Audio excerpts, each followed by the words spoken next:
আজকে আমাদের সাথে বড় একটা ঘটনা ঘটতে পারতো। তো দোষটা কার সেটা অবশ্যই ভিডিওটা দেখে কমেন্টস করো যে আমাদের দোষ ছিল নাকি সামনে এই গাড়িটারই দোষ ছিল। অবশ্যই এটা জানার জন্য কিন্তু পুরো ভিডিওটা দেখার দরকার নেই, কারণ আমি প্রথমেই এটা শেয়ার করে দিচ্ছি। ওই সাসপেন্স রেখে তারপরে পরের দিকে পুরো ভিডিও চালিয়ে দেবো ওইরকম নয়। এই গাড়িটা বেশ সুন্দরভাবে যাচ্ছে, আমরাও যাচ্ছি। আমরা বেশ সুন্দরভাবে কথা বলতে বলতে দুজনে মা ছেলে দুজনে মিলে চলেছি। হ্যালো বন্ধুরা, welcome back to my YouTube channel. আশা করি তোমরা সবাই খুব ভালো আছো। আমার নতুন আরেকটি ব্লগে তোমাদের সবাইকে স্বাগত জানাই।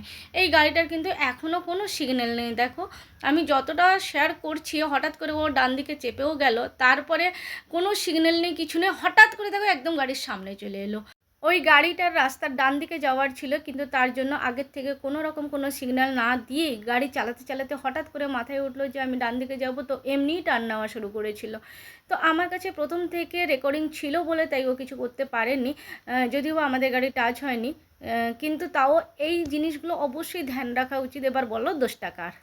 এই জন্যই আমি ভিডিও করি না সাধারণত, কারণ ভিডিও করলে না মানে ভিডিওর দিকে কনসেন্ট্রেট থাকে, রাস্তার দিকে আমার থাকে না। আর এ যখন চালায় তখন আমার পুরো চোখ এইভাবে থাকে, খোলা হয়ে থাকে, আমি একদম এই দিকে থাকি। আমরা সেদিন আমাদের ঘর থেকে বেরিয়েছিলাম, এই দিক দিয়ে বেরিয়েছিলাম। হ্যাঁ, আমাদের ঘর থেকে দাঁড়িয়ে এখানে আমরা পুরো রাস্তাটা আমি জানি না, আমি জানি না, আমরা পুরো আসিনি, আমরা পুরো অলমোস্ট আধা ইন্দোর পার করে চলে এসেছি। এই যে স্পিড ব্রেকার,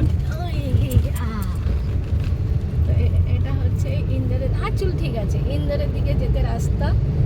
তো বাস এখানে একটা বড় চওড়াই আসবে, স্কোয়ার যাকে বলে।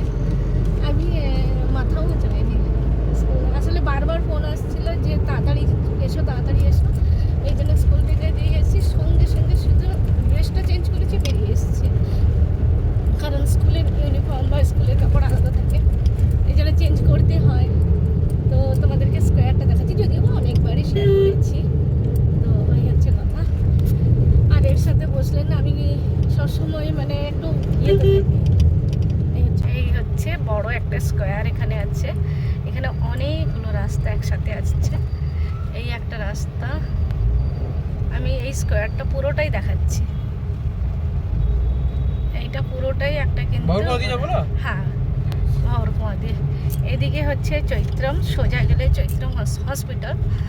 আরও অনেক রকম আছে, আমরা সোজা যাব না, আমরা ডান দিকে ঘুরবো, ডান দিকে গিয়ে এবার সোজা যাব, আবার ডান দিকে যাব না, সোজা যাব।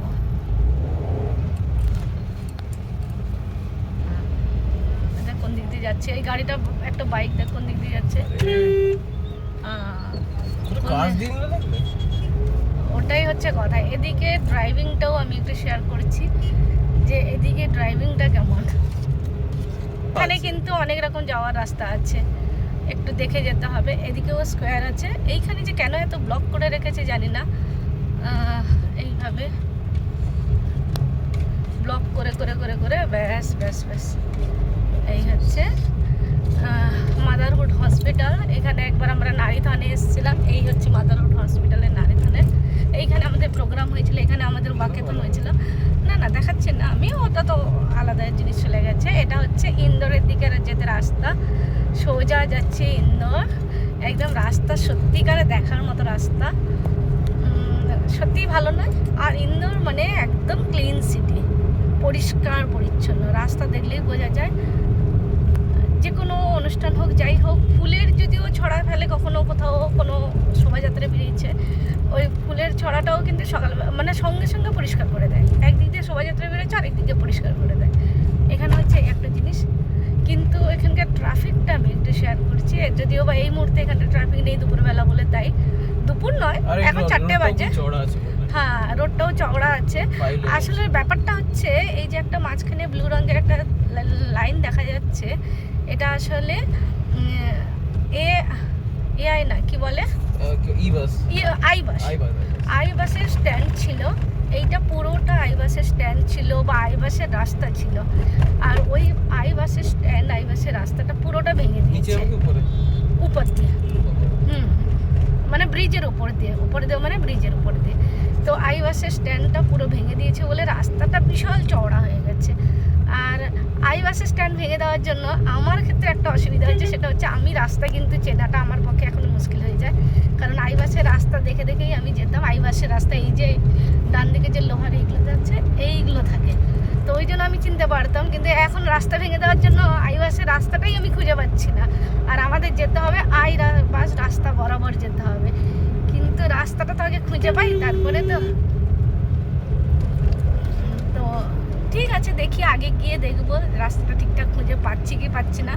রাস্তাটা একদম খুব সুন্দর। আর এটা হচ্ছে ভবরকুয়া, যত রকম মানে কোচিং ক্লাস থেকে শুরু করে সমস্ত কিছু, ইউপিএসসি পিএসসি সমস্ত কিছু এখানেই পড়ানো হয়। সমস্ত স্টুডেন্টরা এখানেই থাকে। এটা হচ্ছে স্টুডেন্টদের জন্য জায়গা। তো এখানে ওভারব্রিজ এই সদ্য করেছে, না লাগে নিচ দিয়ে যেতে হতো। ইন্দোরের কোনো কোনো জায়গায় যেতে গেলে কিন্তু ম্যাপের আর দরকার পড়তো না আমার। তার কারণ হচ্ছে আইবাসের রাস্তা ছিল, আর তার জন্য আলাদা করে অবশ্যই রাস্তা একটা বানানো হতো, যে রাস্তা দিয়ে শুধুমাত্র আইবাসের বাসগুলো যেত। কিন্তু হঠাৎ করে সেই রাস্তাটা ভেঙে দেওয়ার জন্য এই যে ব্লু দিয়ে প্রাচীর মতন করে দিয়েছে টিন দিয়ে। তো যাই হোক, সেই রাস্তাটা ভেঙে দেওয়ার জন্য এখন আমার পক্ষে অসুবিধা হয়ে গেছে। কারণ একটাই রাস্তা আমি চিনে রাখতাম যে এই আইবাসের রাস্তা, তো সেই রাস্তা বরাবর আমি যাব। কিন্তু এখন আমার জন্য একটু প্রবলেম হয়ে গেছে। যাই হোক, দেখা যাক, এবার হয়তো ম্যাপের দরকার পড়বে। এবার হয়তো ম্যাপ দিয়েই আমাদেরকে যেতে হবে। এই যে দেখো, অ্যাজবেস্টার দিয়ে ঘিরে দিয়েছে।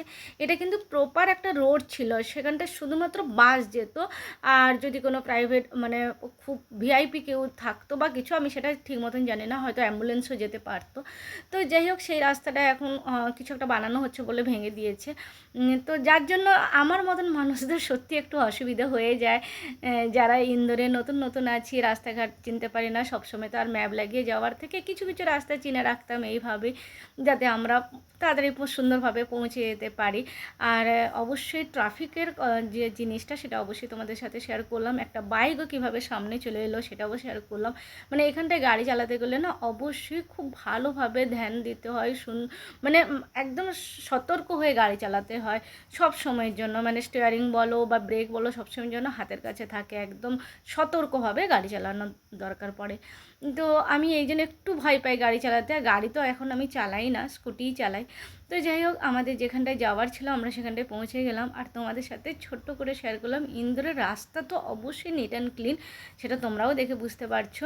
আর তার সাথে এখানকার ট্রাফিক কেমন হয়, এখানকার রোড কেমন হয়, তো মোটামুটি ছোট্ট একটা আইডিয়া দেওয়ার চেষ্টা করলাম। সবাই জানে ক্লিন সিটি, কিন্তু তারপরেও আরও অনেক কিছু আনন্দ জিনিস থাকে, যেটা তোমাদের সাথে শেয়ার করতে পেরে আমারও ভালো লাগলো। তো যাই হোক বন্ধুরা, কেমন লাগলো বলো আমার আজকে এই এত সুন্দর একটা ব্লগ। আর এই ঘটনাটা যে দেখালাম, তোমাদের সাথে শেয়ার করলাম, তার জন্য অবশ্যই দোষটা কার ছিল সেটাও কমেন্টসে জানিও। টাটা, বাই বাই, সবাই ভালো থেকো।